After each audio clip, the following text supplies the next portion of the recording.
Preview. President Donald Trump on Tuesday afternoon gave the most disgusting public performance in the history of the American presidency. Framed by the vulgar excess of the lobby of Trump Tower, the President of the United States shook loose the constraints of his more decent-minded advisers and, speaking from his heart, defended white supremacists and, by extension, their credos of hatred. He equated with those thugs the courageous Americans who had gathered to stand up to the racism, anti-Semitism and doctrine of violence that won the cheers and Nazi salutes of the alt-right hordes to whom Trump felt such loyalty.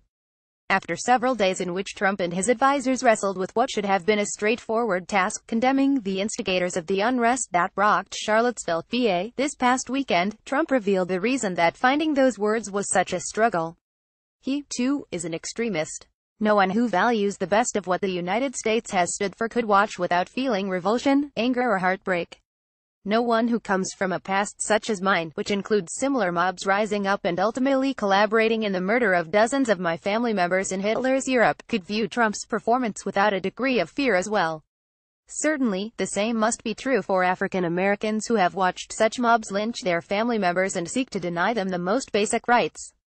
That is why condemnation of what happened in Charlottesville came so quickly and naturally from leaders of conscience worldwide.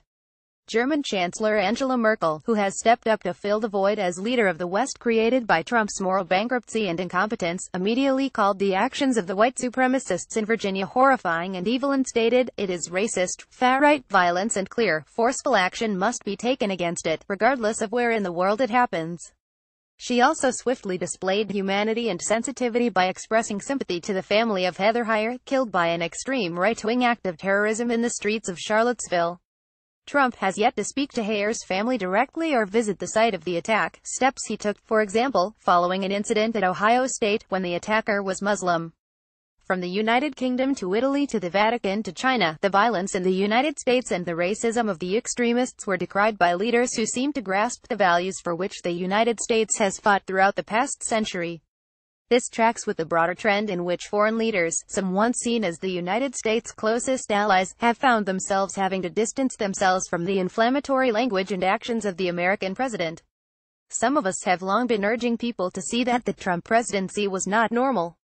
But we are past such discussions now. There is only one conclusion that any American patriot of either party can draw. Trump must go. It has been perfectly natural during the first few months of this presidency for commentators and political leaders to treat Trump, his statements and actions like those of his predecessors. But in the past week, the dangers of his reflexive behavior have become even more crystal clear.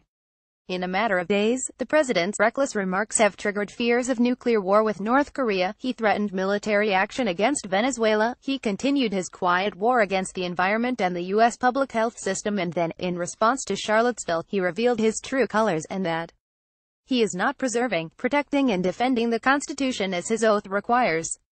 Rather, he is at war with it and its values, from a free press, to an independent judiciary, to equal protection for all under the law. Since the team of sycophants will never invoke the 25th Amendment to remove him, the responsibility lies with the special counsel, Robert Mueller, to reveal his wrongdoing. A great task is upon whistleblowers in the government to challenge Trump's attacks on American institutions, upon Congress to investigate not only his ties to Russia but also his possible corruption, and, ultimately, upon the American people to vote out Trump supporters and enablers on Capitol Hill, and then ensure a suitable replacement for him in 2020. Every day Trump remains in office is a victory for the extremists. But in that same moment on Tuesday, Trump made it clear that to defeat the champions of hatred in the United States, he must go. That he also must go to preserve the United States' standing in the world, to ensure the safety of our people and our way of life has also been made clear in the past week. It is now time that we follow his dangerous words with our own actions. It is why Heather Heyer was on that street in Charlottesville. We owe it to her and to ourselves to remove him from office as soon as the law permits. Trump himself has demonstrated the price of each day of delay.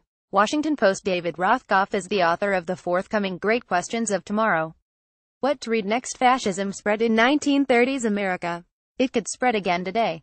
The most despicable day of Donald Trump's presidency. Dear white people, we don't need a torch to be part of the problem. And white nationalists worship the president.